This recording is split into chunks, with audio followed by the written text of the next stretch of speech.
All right, guys, we're here at the PPG event. I'm here doing a deck profile for Tommy for T Roses, and we're here with Terry Miller.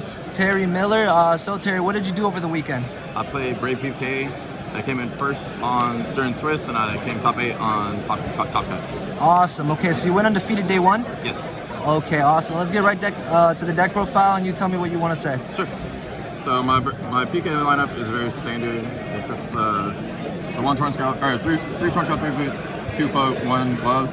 The only thing I would change here is I would play the 1 greaves, but outside of that, I think this is very standard.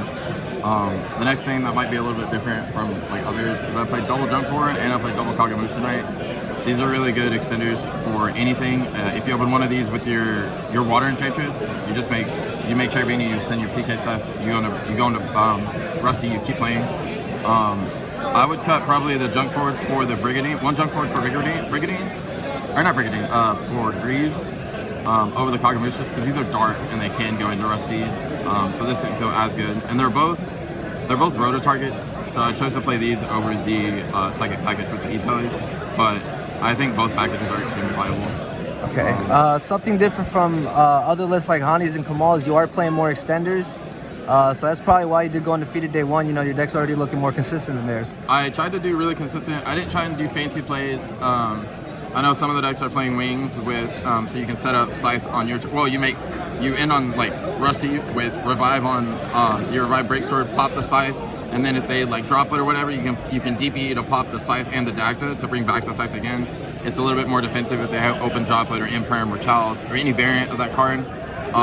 But I was just trying to be, I just wanted to put DP Scythe and just hope it resolves.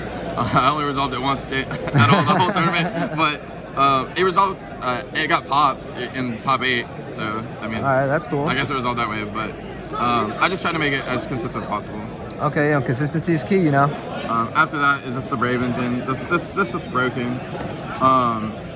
The most notable time this came up was with Rights. I made the token, or I activated Rights, he changed Schism, and then I made the token. I normal summon Boots, crashed into the window.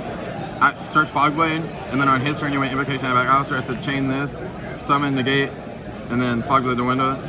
So this being a quick effect is just really dumb. But this package was, like, just busted all weekend.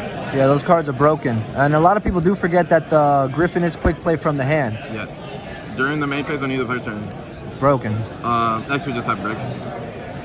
The standard. Standard bricks. Nothing to say about this. This card should have got a hit. I'm really sad it didn't. Yeah, it's crazy. I hope this gets emergency hit, actually. Outside of Scythe, I think the format's actually really good.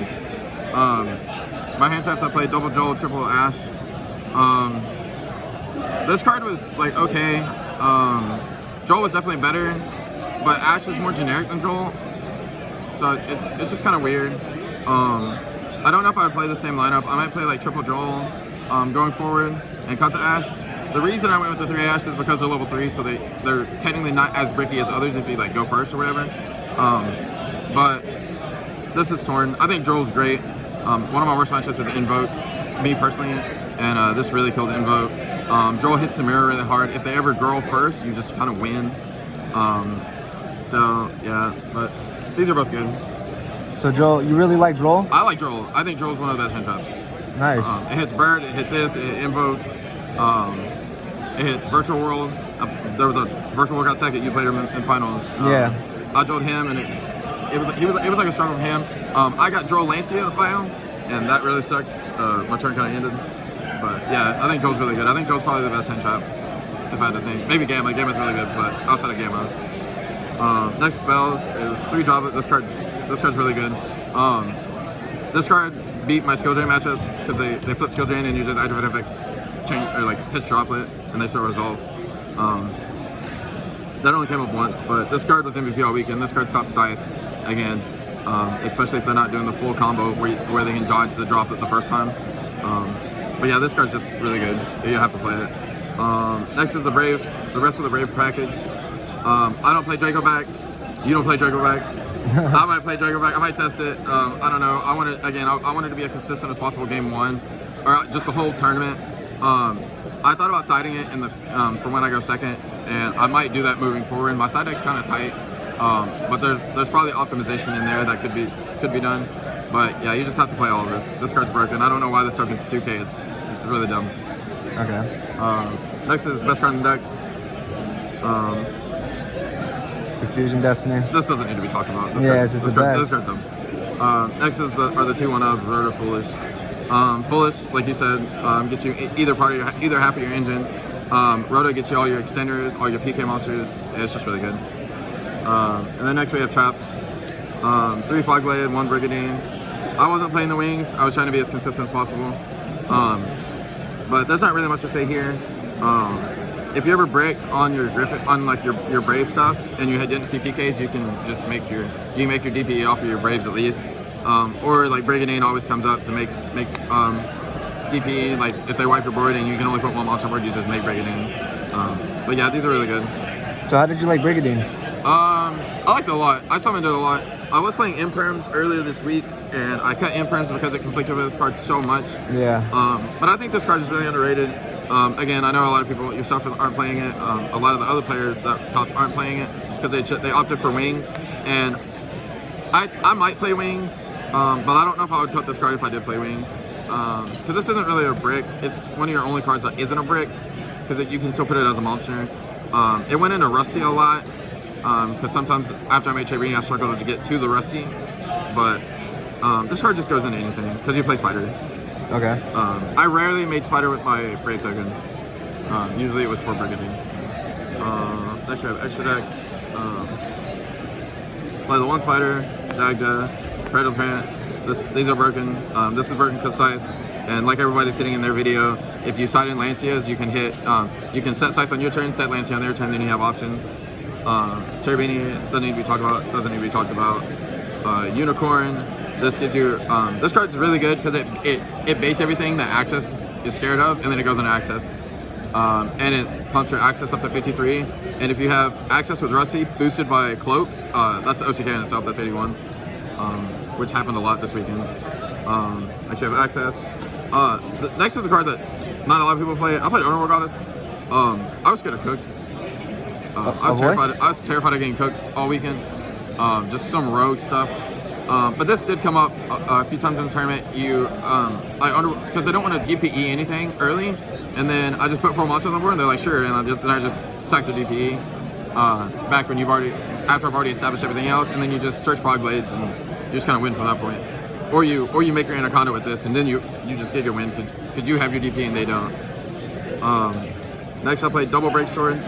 I played double break sword and I played Raiders Knight, because if you ever stuck a break sword, you're going break sword pop, bring back 2 guys, make Raiders Knight, turn Raiders Knight into break sword pop, bring back 2 guys, and then turn your 2 guys at worst into Anaconda, and it's just a 3-card out. And a lot of the disruption in the format is in forms of negate and destroy, or just destroys itself with like DPE. And they don't want to pop 2 level 3s. They're like, oh, you're just gonna make Cherubini, I'll just pop Cherubini or whatever.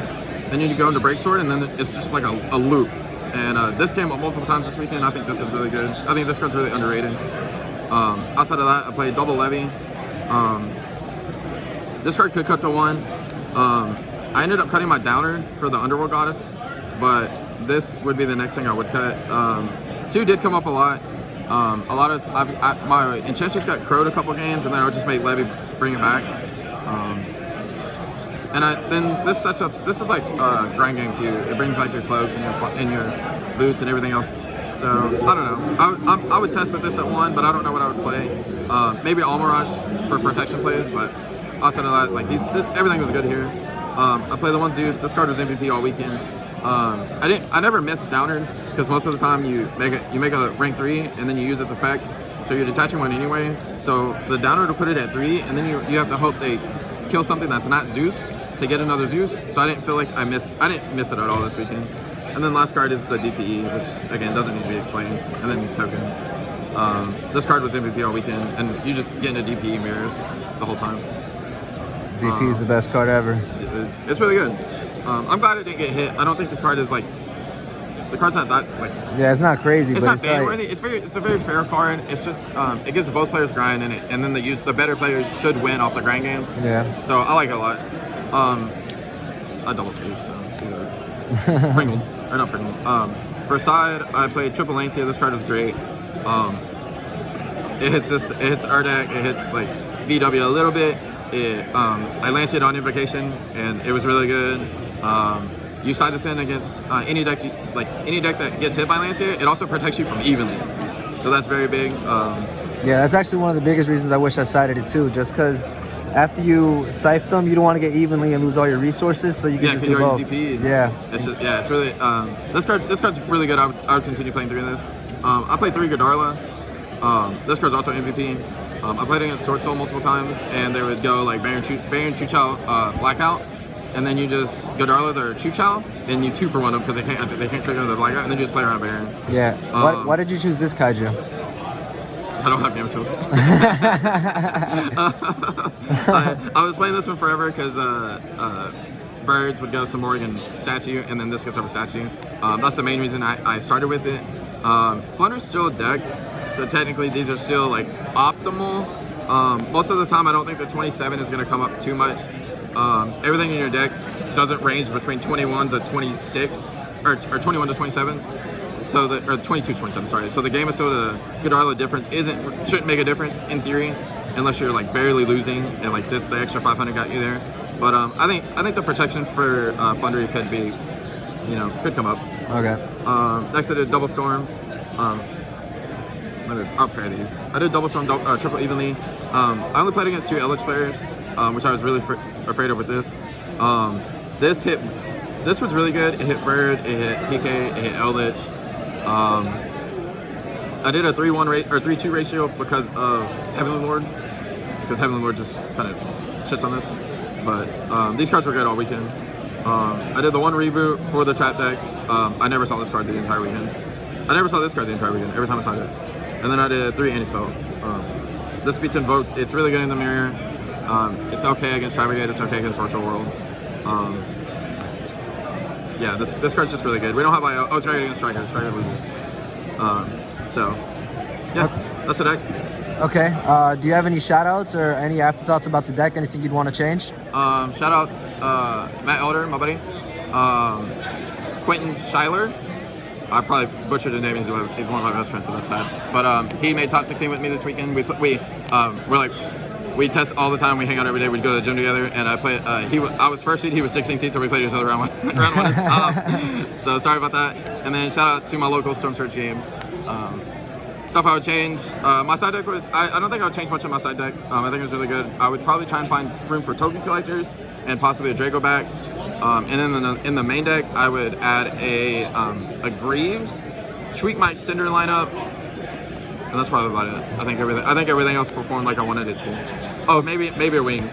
Okay, awesome. Well, I really appreciate you giving us the deck profile. Good job. You went undefeated day 1. That's not easy to do. And thank you. Okay. Thank you. Awesome.